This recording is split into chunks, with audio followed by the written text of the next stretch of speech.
Hey guys, welcome back to my channel. A few months ago, I released a video titled An Atheist Reflects on Growing Up as a Missionary Kid. In that video, I talked about my experience growing up on the mission field, how my perspective has changed since I've become an adult and deconstructed my faith, and discussed some problematic aspects of missionary work that are rarely talked about. At one point in my video, I talked about this Bible teacher I had at the Christian school I attended.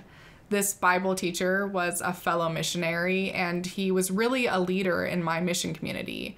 And he'd routinely abuse his position of power by shaming students and by discussing very inappropriate sexual topics in class with minors. After I released that video, I was shocked by the comments I received from fellow MKs saying that they had experienced very similar things to me. I even had a very close friend of mine that I grew up with on the mission field tell me that she and another friend had watched my video and that they had experienced some awful things with this specific Bible teacher that they'd be open to discussing on my channel. Initially, I was planning on incorporating our discussion into a larger video where I also react to other MK stories, but while filming our conversation, they had so much more to divulge than I was even expecting. Honestly, some of the stuff is really insane, so I quickly realized I needed to dedicate an entire video just to our discussion. Before I play the recording of our call, I should mention that Victoria grew up as a missionary kid in the same town as I did,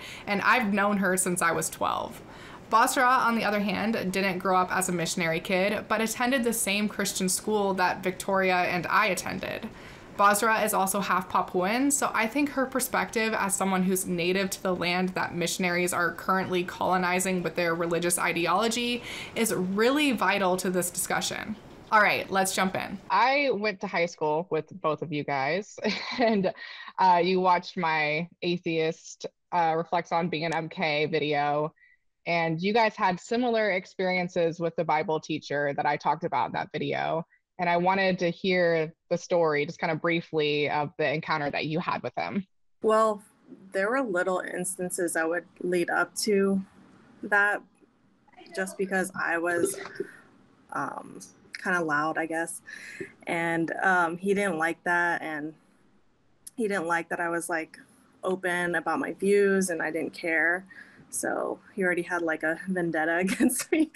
But I feel like he had like a vendetta against all three of us and other people we hung out with. Yeah. If you were slightly different, you just weren't. Yeah. But I mean, there was an incident. I guess I can't really go too into detail about it, but involving a few individuals. And we happened to be associated with these people because we were friends. And because of that, we were thrown into a situation where he just started attacking us. And we got like held after class with no, like it was just the teacher and us two and one other student. And from there, it just kind of like, it started with kind of like, I guess, like him reprimanding us and turned into like a whole other like situation that was just not, it was just not okay. And we didn't have any other adult present, nobody like speaking for us, advocating for us. So the first time, well, what happened was there was another student. I guess I got a, I don't know what exactly happened, but we had a falling out. So this person kind of threw me under the bus and they didn't even investigate it further. They just took their word for it. And so it was a rumor that was like me yelling at one of the victims of the situation. And so they didn't investigate that. They just took their word for it. And then I got, crap for it. And the first time was when we were yelled at was actually in front of our classmates. So the second time was when we were alone. And so wait, he like started yelling at you in class, I'm assuming? Oh yeah, I remember him pointing at me and saying that in front of everyone, I'm going down the devil's path. He yelled that in front of everyone. and nobody like stood up for us. So I was just like sitting there like crying because I was like, I don't know what to do, you know? And I remember like not understanding where it was coming from. Like there was no context to like where it was coming from either. He just like started like Oh yeah, talking attacking. about you guys and like yelling at Yeah. you and like not providing any context to why he was doing that. Yeah, it was like he would use like an excuse if I was happened to be talking or like, you know, doing something he didn't like, he would use that as an excuse to, you know, Oh take it off God, me. And that's awful. um yeah, and then he did that. The first time was him yelling in front of us, in front of the class, and then after class he did even like it was even worse. Yeah. I don't know. Victoria, I remember you were saying that he like started like throwing papers around or Yeah. something. So I really don't remember like things that were said. And I was talking to Bosra about this too. Like, I honestly don't remember even what he was saying, but I remember like the intensity of the situation there. Like, I remember him because we were sitting in the back, like the very back of the classroom, and he was facing us, and he would like slam his hands on the table when he was like saying stuff or like yelling at us. And then at one point, I distinctly remember there had been like some papers on the desk, and he just like, it was like almost like he just, I don't know, but he like flung all the papers off of the desk. It just was very aggressive, very like traumatic. Like, I think we both have like talked about and agreed like it was something that was very, very traumatic for the both of us. Like somebody in an authority position, you like getting so angry and aggressive. And honestly, again, like we didn't really even know the context of it. Like we didn't know Yeah. where it was coming from. And it ended up being something that wasn't even true. So that it just was very confusing and we were kids, like we were just kids. Yeah. Yeah, I kind of like talked about in my video about how like people in our community that weren't our parents, these were just like our teachers, would kind of insert themselves into things that like they had no business being inserted into and would kind of like parent or discipline us very inappropriately. And I feel like this is like a prime example of him doing that. And you had said that, oh, go ahead, Victoria. Well, I was gonna say Bosra has, I mean, anybody like she got the worst of it, and then she went and talked to her parent about it, and he was the only adult in the situation that really stood up for any of us. I don't know, you can talk about that more. I know he was very upset. Oh yeah. I mean, I think any parent should be upset, but like my dad went up to the school and uh basically, you know, tried to get him fired, but you know, that never works, especially in a Christian school in the middle of nowhere. Yeah. Everything gets swept under the rug. So he really tried to do what he could, and all we got was like, sorry, And you need to forgive, you need to forgive. yeah. Mm, it's horrible. Yeah. I think it's crazy too, because what we're like 27 now, right? And still like I feel like there's no closure from the situation because we got an apology, but that doesn't really fix how we were shamed in such like a public way for something that we didn't even do, you know.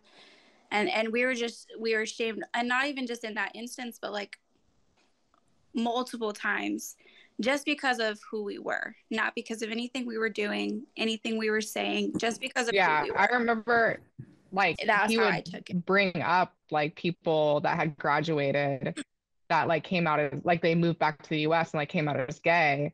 And I remember him like using them as examples in class and like, oh, like don't be like them because America is gonna like corrupt you and you're gonna like go down the devil's path, right? So it's just yeah, like I think it just he had way too much like say over, you know, what we did and like his ability to shame students that, you know, like weren't his kids Well, just to a different level. and to not be held accountable for Yeah. that, because that was the thing, is that all the adults would kind of have each other's back and yet not hold anybody accountable for the things that they were doing. And that Yeah. was frustrating as a kid, not having anybody to like, I guess, have your back, because you were just a teenager, right? Like you didn't know anything. Yeah, definitely. And I kind of feel like there was also like this hierarchy in the mission community. Like if you were certain kids and you had a problem and went to somebody, then actually sometimes things would happen and you would be able to like get a situation rectified.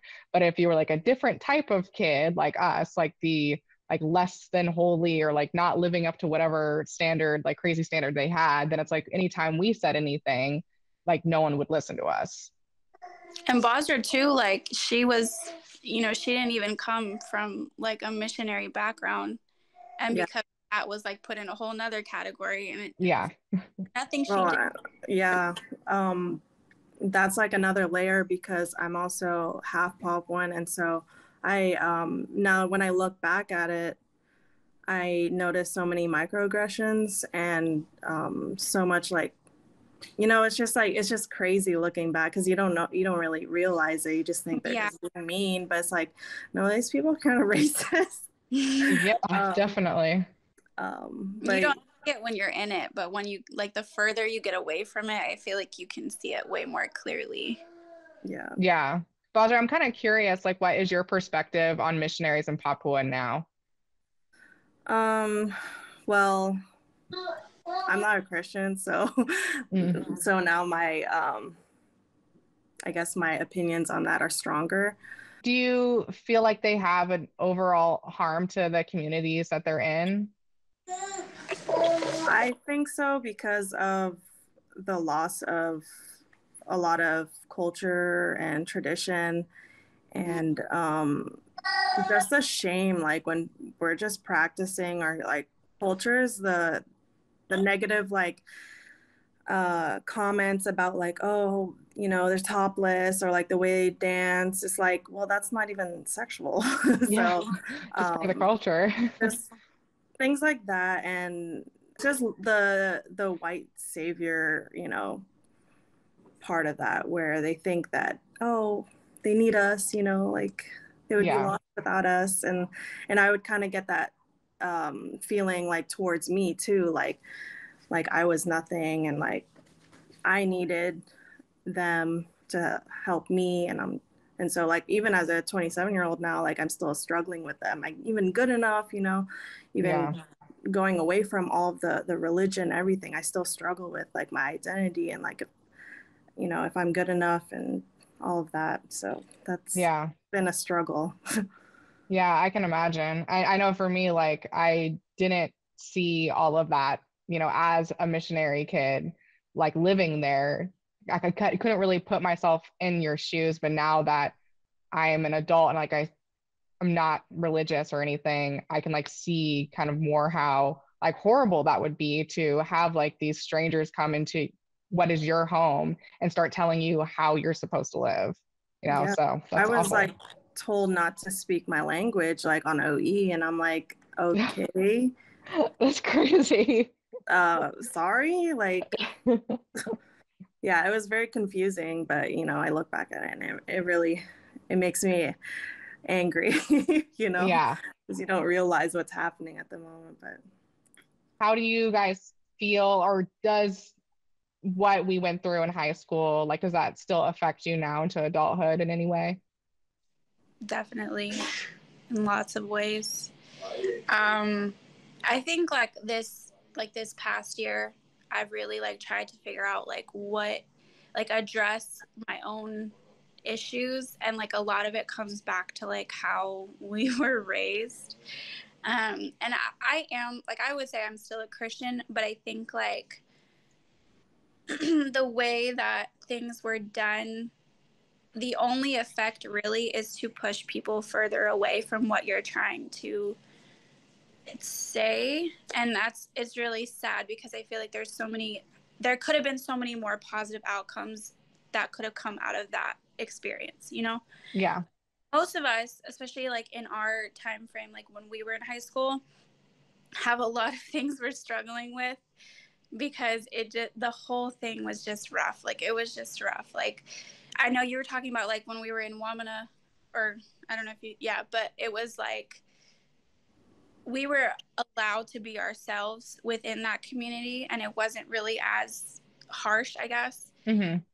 really when we went to high school that it just became like impossible. Like it was just impossible. You could not be yourself. You couldn't be, I don't know. And it was like the microscope aspect. Everything you did was watched. Everything you said was watched. Everybody you talked to, everybody you hung out with, and, you know, even if it wasn't getting back to your parents, it would get back to somebody else. And it's just very unhealthy dynamic. And I feel like I think it'll be a lifelong thing to kind of like, figure out what exactly like comes from that and how now, you know, and how I can fix my relationships with people because of things that I've learned over there, whatever. But Yeah, I definitely relate to that. And just like the feeling like we were constantly under a microscope. And now I'm like, oh, like too much self-monitoring and like perfectionist tendencies. yeah. Bosra, for you, do you feel like there's anything that like still affects you from that time? I feel like, especially junior year, that was when everything started falling apart for me, mentally. I think my anxiety and depression really got severe during that time, and I still struggle with that to this day. And just as I was saying earlier, you know, trying to figure out, you know, what I actually believe in, and like, am I even good enough? And you know, I'm not a Christian, but like, I'm also like, what if I don't believe I'm going to hell? You know, like it still sticks with you, you know? Yeah. And it's terrifying because in high school that was like every day, you know, like fear mongering, and it's just like I couldn't escape it. You know, my home would be like my haven. I'd go to school like 8 hours, whatever, and I'd come home and I'd feel safe. But then the constant like fear mongering and like, oh, you're gonna go to hell if you do this, it just like stuck with me that like I would go home and I'd still think about that and I couldn't escape it. And it was pretty it was like hell, honestly. Yeah. I just remembered the going off of the throwing paper. There was this one instance where there's a student, I was helping him like understand something because he's not American. And we had just been given out papers, and so I was just explaining something real quick, and like the Bible teacher was talking, so I understand like maybe that was a little rude, but it was just quick. And he saw that and he got angry. He walked over to us, crumpled that piece of paper, and threw it as hard as he could at that student's head. What? Yeah. He would throw it at people's All in heads. class too. That's wow. I don't remember him doing that in like in my class, but I feel like our class was specifically one that he had a lot of issues with. There was like a very distinct group of people that he really, really, really liked in our class. And so then everybody else that was kind of like on the outsides of that, like we just got it constantly. Like it was just constant, and it was just sad. But yeah, that kind of stuff was like more common than like uncommon. Like there wasn't a normal class. There were a few of us that we would always fail the Bible verse quizzes. me included. Like I would just never like take it seriously, and he hated that. Like that was part of his anger. Almost every time we would take our Bible verse, there was like at least 4 of us that would fail it, and he hated that. Oh my gosh. And I'm just like, sorry, my memory. Yeah, memorizing Bible verses is like the pinnacle of education. I think like I know we're still talking, but I feel like That's okay. Not even just him, but I feel like in general, the teachers, it was like a situation of like, again, the microscope. It's like they would hear something about something outside of school, and then they already have a set opinion of you. Like I remember like somebody had said I was doing something with some guy or something, right? Which wasn't happening. But even if it were happening, even if it were, but it had been said, and then it got spread to these other like adults and teachers and everything, and then all of a sudden I'm just like a horrible person. It had nothing to do with my academics. It had nothing to do with my like how I carry myself in class. Like it was based on something that they heard from somebody else about something outside of school. And so it was like stuff like that where you can't even live. Like you can't They don't ever investigate it. They just like, yep, that happened. never like looked into. It was just, if somebody said it, then it's true. It's, you know, and it's like, well, and they never took the time to like figure out why. They never took the time to see who you were. They were just like, oh, that must be true. Like, okay. Just like pass judgment immediately. Yeah. They're like, oh, she's a wild person. So yeah. And like nothing we did in high school was even that wild. I know. You know? My hair was pink, so I must have been. You dyed your hair, you know, so that was... And we had boyfriends. Yep. Gotta be bad if you got a boyfriend. Yeah. I feel like Bosra and I have so many stories. We spent like a whole morning just like... Well, you helped me like unlock so many things that I have just like... I feel like I only remember... blocked out. When I start talking about it, then it's just like... Yeah. Like remember a ton of stuff that I like hadn't thought about, you know? Yeah. Yeah. I feel like working on these videos, I'm like, oh shit, like there's a lot of stuff that happened. Oh yeah. The Bible teacher, after that whole incident, he started telling all my friends to not hang out with me because I was a bad influence. Yeah. Like out of nowhere. Where did that even come from? He really did not like me. Like, and then tell her he tried to add you on Facebook. Oh yeah. And then after like my dad going up there yelling at him and like, you know, demanding something to be done, it was just like, you know, you need to forgive. And then he added me on Facebook and I'm like, okay, weirdo, no. Sounds like he's a little obsessed. I was like, no. No, thank you. Oh yeah, man. I like made sure that I unfriended him on Facebook when I graduated because I'm like, I know I'm gonna do something that he's not gonna approve of, and then I'm gonna be used as some type of example, which I know I probably was, and now being like an atheist, I'm sure that I am with whatever he's doing. But yeah, talks about in class. I know that. Definitely. I think it's like the idea that they like people just think they're like entitled to you and like information about you. Because I remember when I got pregnant too, somebody had messaged me and they were like, oh, so who's the dad? And I'm like, what? And so I was like, well, I'm not really sharing that information.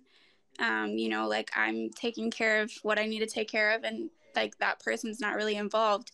And they told me they got mad because I wouldn't tell them like more about it. And they were like, oh, you're such a bad influence, you're such a bad role model to these girls that look up to you, and you're just sleeping around and this and this and this. And I'm like, well, I'm not giving you any context that you don't even know what the situation is.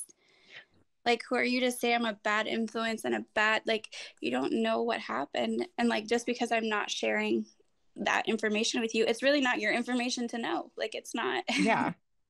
But, yeah, like why would he feel like he's entitled to that? Exactly. Like, and he was like, we were such good friends and this and this and this. I'm like, okay.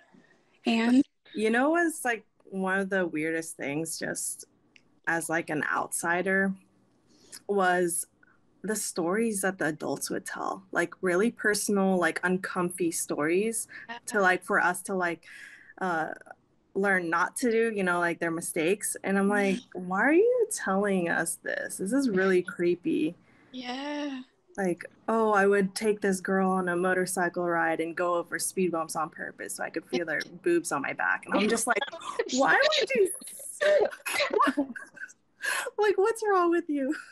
It's a lot. And it's funny because it's like I feel like I have the most stories about him, but it's like not just him. I just like can't think of the other. So there was one particular person who wasn't a teacher at the school, but she was like basically the modesty police. Oh my God, yeah. You know who I'm talking about? Yes. And she would like be constantly like telling us if our like shirts were too tight or like too like. So many times. You what? I got sent home so many times to change. I started just bringing an extra shirt. Because, like, I'm sorry that my body is a little more developed. Like, I'm not trying to... boobs, sorry. You know what was frustrating about that is because it was always, like, you, me, Taylor, and then, like, certain other people. I know I shouldn't be naming all the names, but... I can edit anything out, so don't worry. But, like, freaking... the other girl would wear whatever she wanted and nobody would say anything. And I'm like, why what's the double standard? Like, I don't understand like why it's okay for them. And like none of us were wearing anything like provocative or like, Yeah, my mom would not let me like out of like the house if I was wearing something slutty. like literally, do you see the teenagers now? Like we were like freaking babies. Like I feel like it was the girls that were kind of curvier that were the ones that got in trouble the most. Like I felt like I was like kind of curvier and like so was my sister, and I felt like we got in trouble a lot just because like clothes would look tighter on us because Yeah. we had boobs and a butt. But we were wearing the same thing that other people were. honestly, like it was that lady, but I feel like it also was like dudes saying stuff because they were like uncomfortable. We're Yeah. telling them.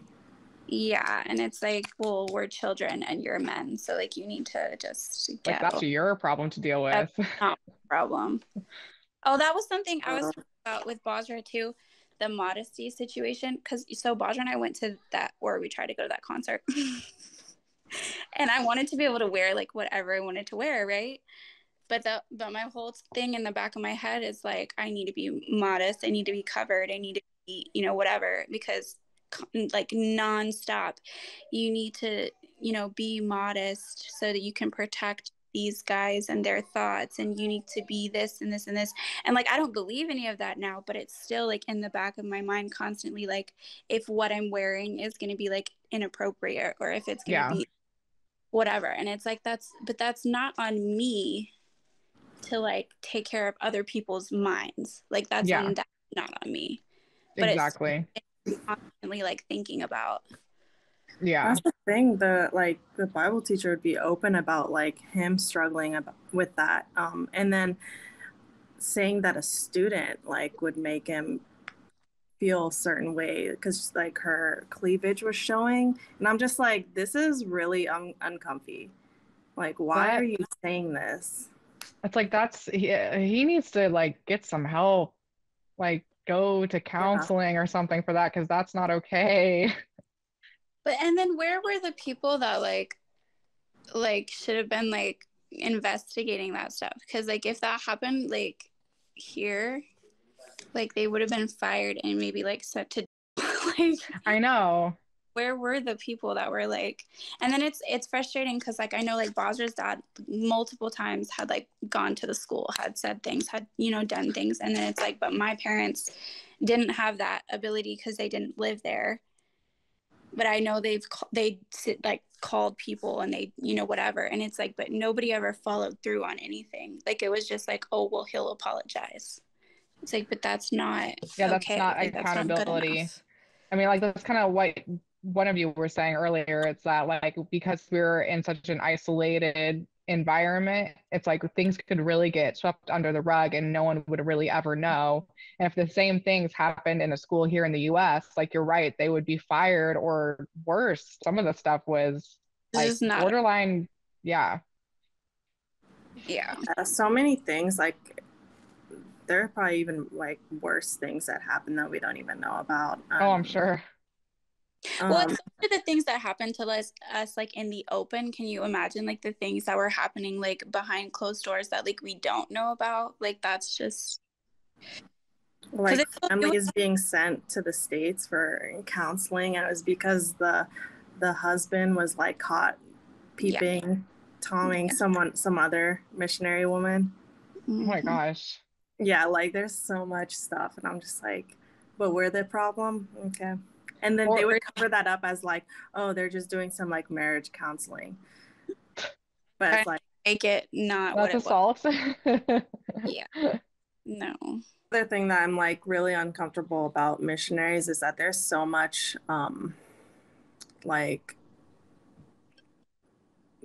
there's a lot of stories about missionary like men molesting, you know, boys in the village.